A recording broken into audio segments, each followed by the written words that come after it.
guys, what's up? This is Eva at Crunchy Fingers. Welcome back to another video. We are in Stockholm City today trying a new film stock with the Mamiya 645.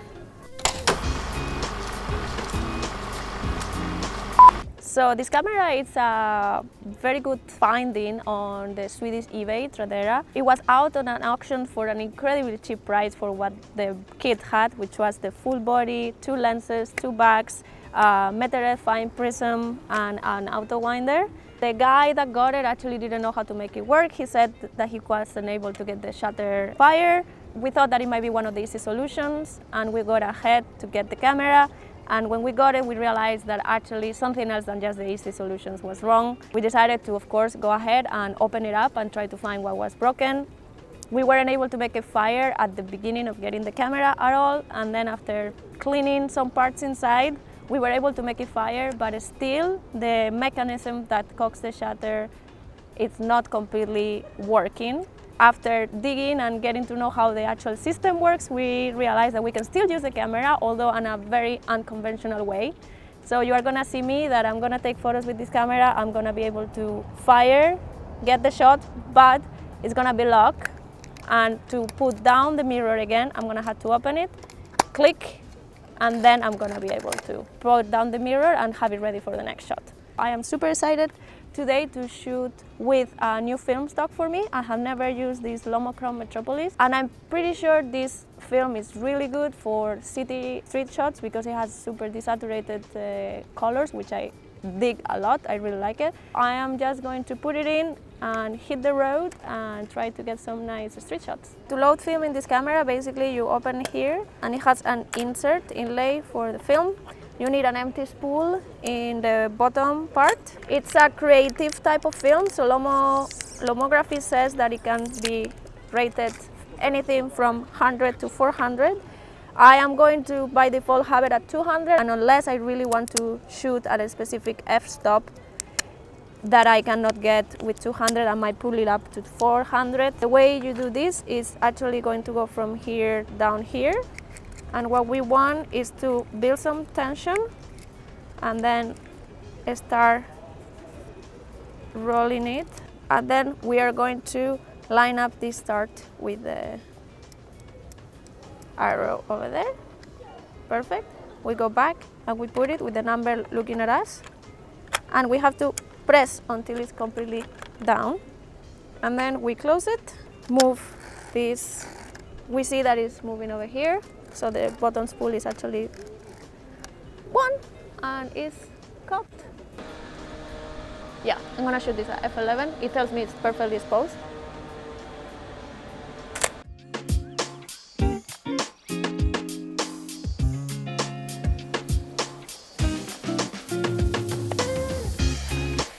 So I have paired up now at the beginning the camera with a 55mm 2.8 lens. This one is equivalent to a 35mm in 35mm cameras, which is a focal length that I'm very used to use. But I want to also change into the other lens that I have, an 80mm 2.8, which is a 50 equivalent across mid the roll maybe. My experience with the medium format is not that big. I have a Louis-Vuitton 166, quite old and with not a very sharp lens, so it's kind of like fuzzy everything I have taken with it. And then I shot medium format with the Fuji GW 690 of Jimmy that you can check out over here. And that one, it was beautiful, super big negatives. I'm actually gonna take a shot here as well. This whole section of Stockholm is been in construction for ages, so I was thinking that maybe the 80mm is gonna bring me closer to the most touristy and typical view of Stockholm, but I'm gonna keep the 55 because I think we're also gonna integrate all this construction, which I think it means a lot to the story of the city at the moment. This one can also be shot, of course, vertically, portrait, if I would do this. And maybe that's an interesting composition. I think that gives me actually a more interesting composition, so I'm gonna shoot portrait.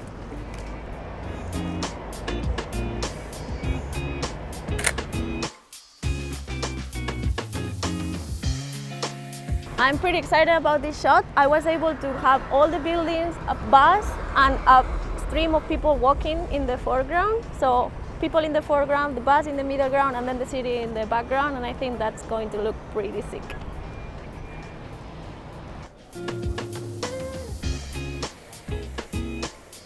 One thing that is very interesting to me of this city is that there is a lot of different type of buildings mixed together many times. So here we have like something that looks quite old together with something a little bit less old than that, and then over there we have very square, very modern kind of building, one after the other. So I'm going to see if I can get this.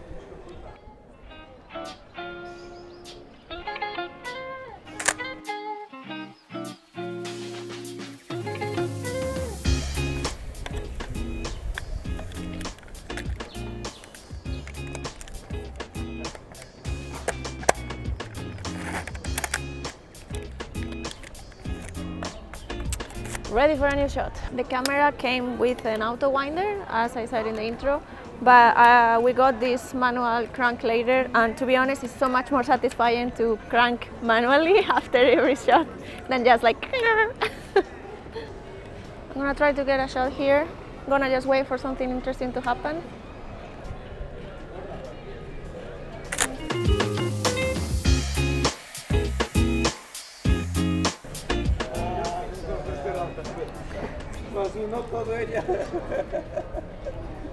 After the last shot, actually, we had a little bit of a mishap. I need to open this and click to be able to restart the whole mechanism so I can bring down the mirror and cock again. And somehow I did that, but the pin wouldn't come back to the original position.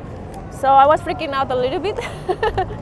But Jimmy had a good idea that we could maybe put the pin completely in and then move a little bit the film, and that would actually restart the pin position again. So the pin went back to the original position, I was able to close it and then bring down the mirror and continue. So for a moment I thought that I was not going to be able to shoot anymore this roll. I was suggesting maybe I should open the back and restart the back and everything, which is not possible, of course, because I would probably burn the whole thing. So we saved it. Maybe the last shot is not going to be completely there, but at least it's back to working.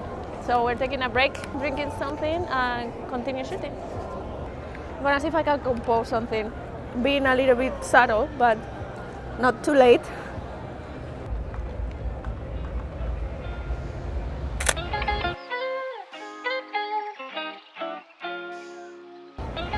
Moment of truth, will it work this time or not?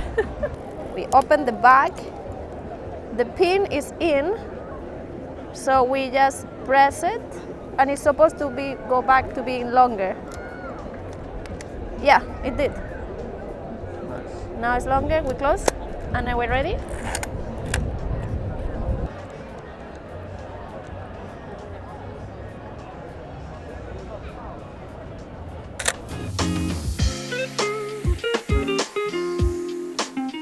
I thought it was funny to see these three people that don't have to do anything with each other, sitting in the same position, in the same direction, with a very bright red seats. Can we go that way? Yeah.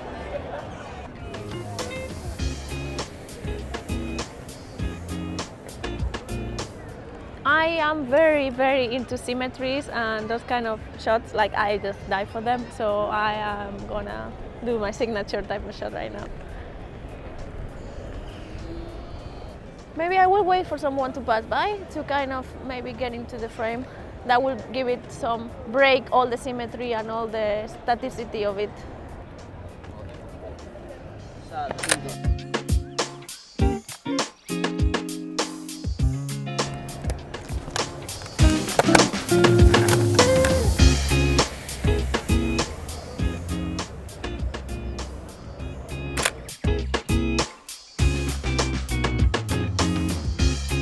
This shutter is not very silent, so I'm a bit conscious that people are kind of seeing that I'm taking photos of them.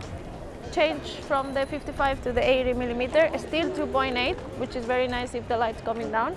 This is gonna bring me much closer to the people. I hope that then I can be a little bit less in their faces when I'm taking photos.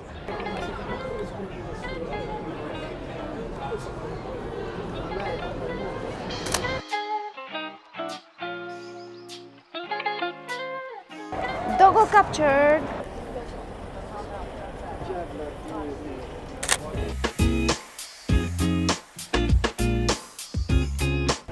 Oh, it was actually well exposed at least.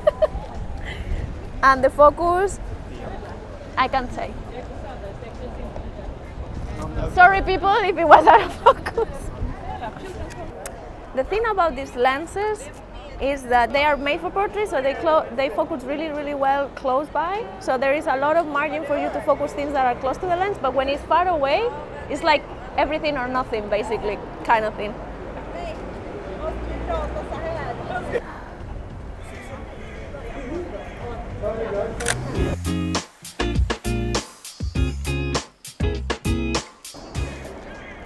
Only 4 shots left.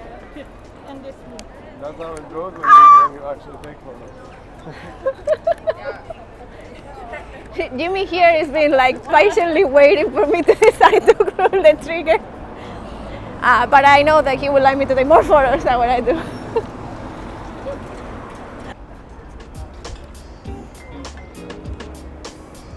Oh, very tight. Yep. Because what I like about this is that the design, I really like the design, and the design is super curvy, but it's in a very angular building. So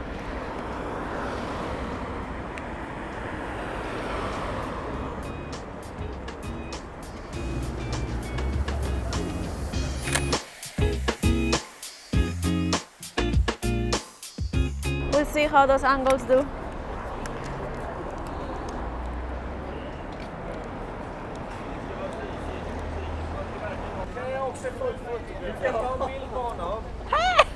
Ja! Okej, vill du ha en bild? Om ni vill.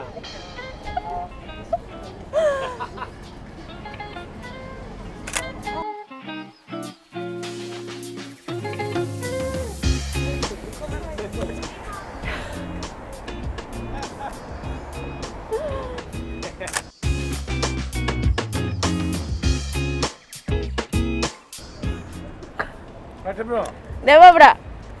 We just had a pretty interesting interaction. Some people are very afraid of this camera, other people I guess they love it. We were walking down the street and we got a guy from a bar saying, "Take a photo of me." And of course I did. If someone asked me to take a photo of them, I'm gonna take a photo of them. So I took a photo of the dude, but then he wasn't really done. He just engaged in a conversation, wanted me to take a photo with his friend as well. And then we just had a very deep, meaningful conversation about what is the meaning of life. Like that, in the middle of the street. And the dude was pretty interesting himself. But it was a wholesome interaction, I would say. Like, he was full of love to give out, so it was kind of cool. So we have 1 shot left. And actually, we don't really know for sure if that's gonna be the full frame available or not, because before we had to kind of fix that thing with the... I am thinking I am going to change places and I'm going to take a photo of Jimmy using the Olympus as the last shot, yes. Oh, this is going to be nice, I think.